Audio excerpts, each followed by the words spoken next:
Well, from technology to medicine to agriculture, the little nation of Israel leads the world in advances that make the world a better place.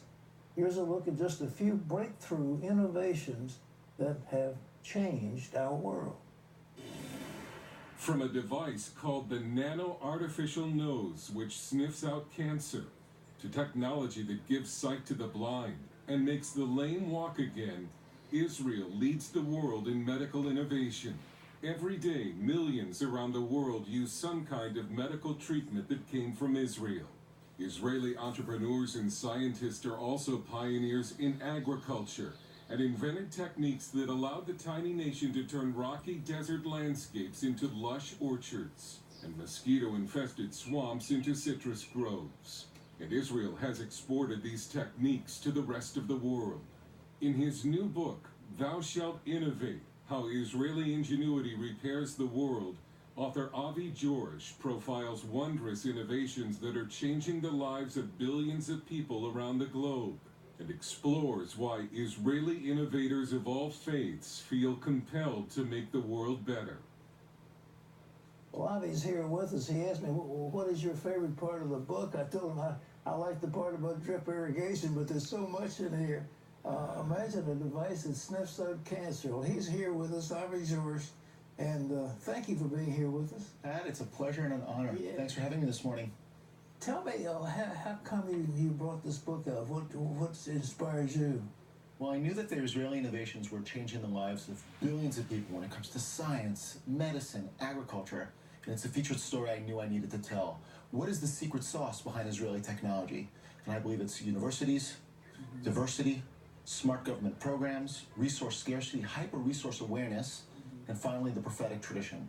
When you have a prophetic tradition that's 3,000 years old and instructs you day after day, make the world a better place, cure the sick, help the needy, help the poor, and you combine that with these driving factors, that's what happens when you see the state of Israel.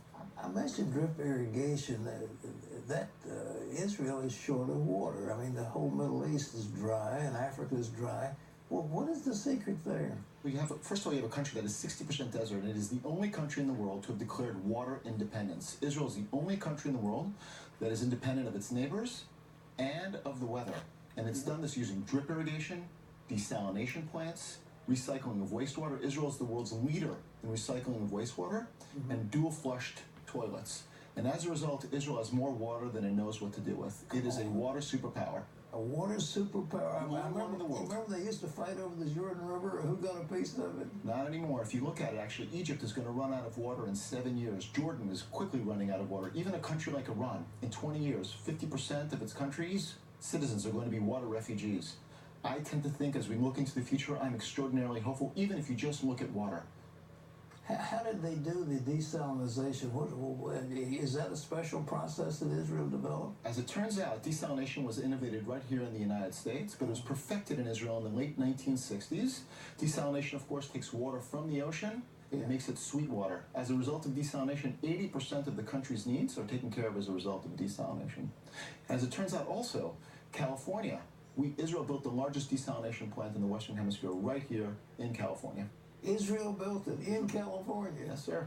Well, how about this sniffing thing? It sniffs out cancer. What's that? Well, you have here a number of devices that are coming out of Israel to really help when it comes to cancer and even saving lives. Take, for example, another wonderful innovation. I don't know if you've seen it. It's a little motorcycle with a back that has a box with medical supplies. Israel has dropped down the time it takes to save a life. An ambicycle can now reach a medical emergency within 90 seconds anywhere in Israel. So while an ambulance takes 20 minutes, you have innovations like an Uber-like device on your phone that pings the 5 nearest emergency responders along with an ambicycle. 90 seconds is the time it takes to get a medical emergency taken care of in Israel. Incredible. Yeah. Think about your stroke. Yeah. Had you been even closer, had you been here, it would have taken 20 minutes for an ambulance to arrive, and as a result, you had your squad car that came and took you. That's right. If you had been in Israel, the 5 nearest individuals would have been pinged on their phone and come rushing to save your life and come on a little ambicycle. That is absolutely right. And so the people who have strokes in Israel get treated much faster. They get treated much faster. And all that is featured in the book. If you look at multiple sclerosis, the 2.5 million individuals around the world, two of the top drugs innovated in Israel. Over 50% of those treated with multiple sclerosis are drugs from Israel.